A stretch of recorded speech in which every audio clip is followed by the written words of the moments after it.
বছরের শেষ অগ্রহায়ণ মাসের পূর্ণিমা তিথিতে বাড়ির চালের পাত্রে রেখে দিন একটি বিশেষ জিনিস। মা লক্ষ্মীর কৃপায় দূর হবে দারিদ্র্য, অভাব, বাধা, বিঘ্ন আপনার সংসারে ঢুকতেও পারবে না। উপরন্তু মা লক্ষ্মীর কৃপায় সংসারে প্রচুর আর্থিক আয় উন্নতি হবে। 2025 সালে অগ্রহায়ণ মাসের পূর্ণিমা লক্ষ্মীবারে পড়েছে। বৃহস্পতিবারে এই পূর্ণিমা তিথি পড়ায় কিছু বিশেষ নিয়ম এই দিন পালন করলে মা লক্ষ্মীর কৃপায় আপনার সংসারে অভাব ও দারিদ্র্য যেমন দূর হবে, তেমনি বাস্তু দোষ দূর হয়ে প্রচুর আর্থিক আয় উন্নতি হবে। তবে টোটকা পালন করার জন্য আমাদের জানা প্রয়োজন 2025 সালে অগ্রহায়ণ মাসে পূর্ণিমার পূর্ণাঙ্গ সময়সূচি। পর্বের শুরুতেই আমরা সেই বিষয়ে জানাবো। বন্ধুরা, অগ্রহায়ণ মাসের পূর্ণিমা, যাকে মার্গশীর্ষ পূর্ণিমাও বলা হয়, এটি 2025 সালে ইংরাজির 4 ডিসেম্বর, বাংলা 17ই অগ্রহায়ণ 1432 বঙ্গাব্দ বৃহস্পতিবারে পালিত হবে। পূর্ণিমা তিথি শুরু হবে ইংরাজি 4 ডিসেম্বর সকাল 7:38 পূর্ণিমা তিথি ছেড়ে যাবে ভোর রাত 5:15।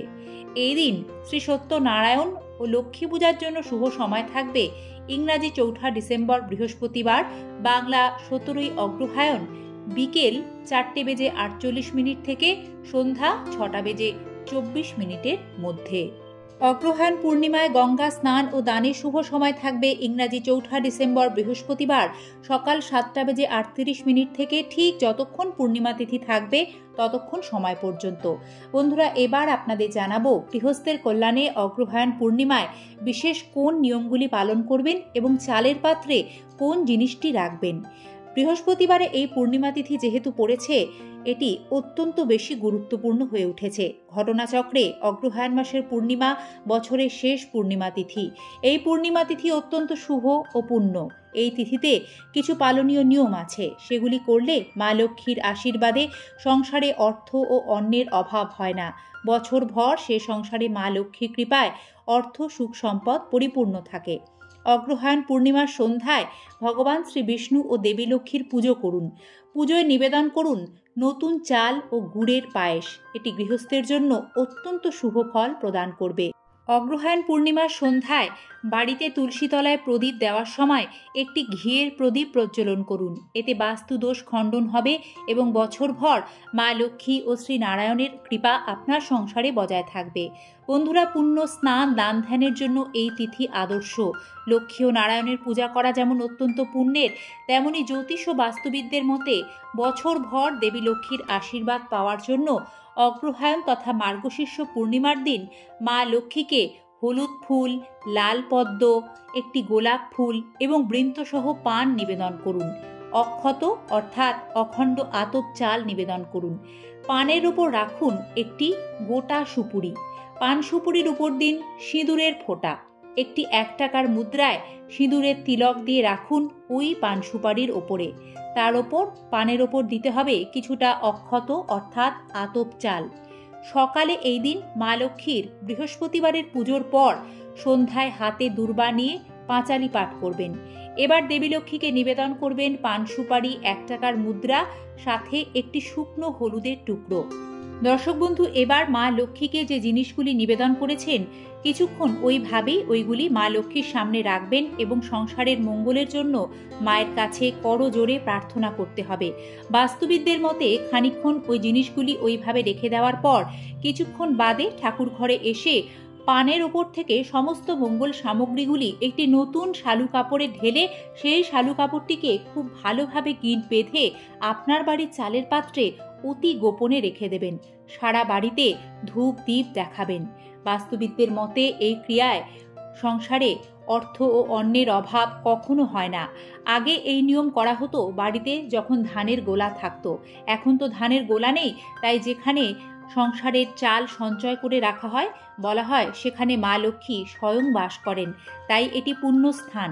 আর সে কারণেই এই দিন কখনোই এঁটো বাসন জমিয়ে রাখবেন না। রান্নাঘর পরিষ্কার রাখবেন। চালের পাত্র আগে থেকেই পরিপূর্ণ করে রাখবেন। কখনোই একেবারে চালের পাত্রকে খালি হতে দেবেন না।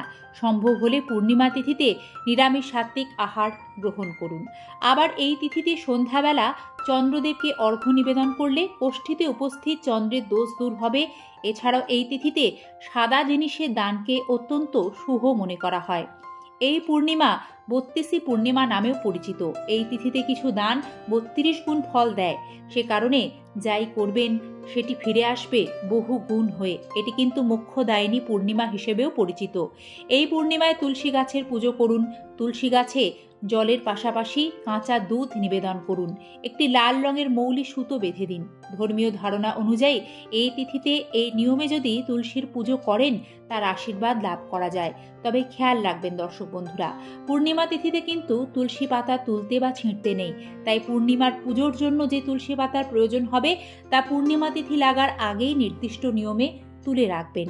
জীবনে বারবার সমস্যা এলে বা অর্থাভাবের মুখোমুখি হলে এই অগ্রহায়ণ পূর্ণিমা তিথিতে শঙ্খের পুজো করুন।